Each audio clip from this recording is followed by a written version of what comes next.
Perhaps we need to very clearly distinguish the baby boomers and the Generation X and the millennials, or also known as the Generation Y. Who are these and why are they so outstanding? Why do they seem like entities? I think literature is all out there on the web. I don't need to pontificate on what all of you already know. But what is important is that because very soon you ask me my own age to know where I fall into. There's people who say they are youth at heart. If you go to some churches, youth leaders are 60. And they say they are young at heart. So I am not in that group. But the point is that if you want to go by numbers, there are a lot of perspectives to it. But we currently have, if you say between 80, those born between 80 to say 2000, you probably talk about the millennials. Most of them are almost getting to 40. They are getting adults already. This millennial conversation is actually getting expired in some climes. So you could talk about those as millennials. You also look back, you have the Generation X, which essentially will land you to about 60 to say 80.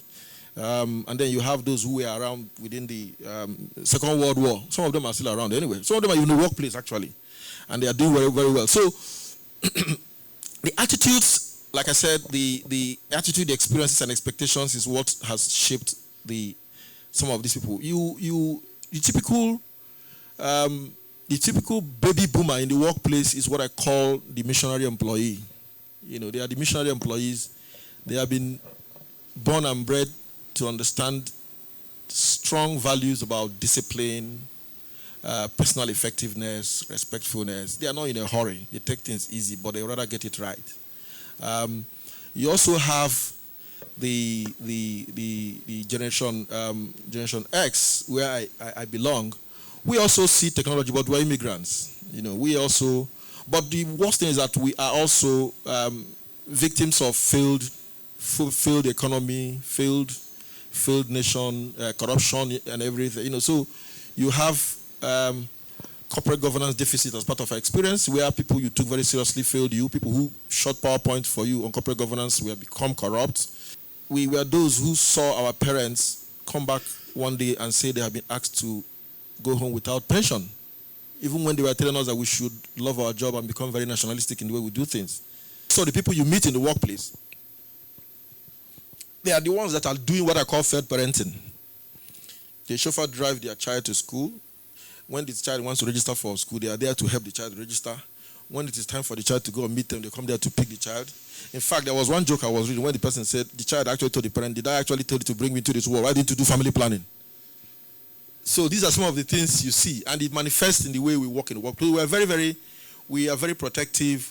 We don't take as much risk as the millennials. But the millennials are essentially those who were both what I call victims and beneficiaries of technology. They are those they are natives. They were born with the computer and the laptop all around them. They understand that, like I said, in one of the productions, they are the ones who saw individual brands becoming bigger than enterprise and corporates. So their capacity for loyalty is very, very negotiable. They believe that they can actually be bigger than the organization sometimes. They believe that they are talented. They understand technology. They understand social mobility. They understand analytics and the Internet of Things. They understand robotics. So the Generation Y behavior of trying to be confident or being confident and being connected and open is a reflection of they are citizens of the world. It is important for us sitting here, both baby boomer, Generation X, Generation Y, to be very intentional about how the millennial era has disintermediated and disrupted a lot of things. If you pay lip service to it, you continue to react. So that's basically what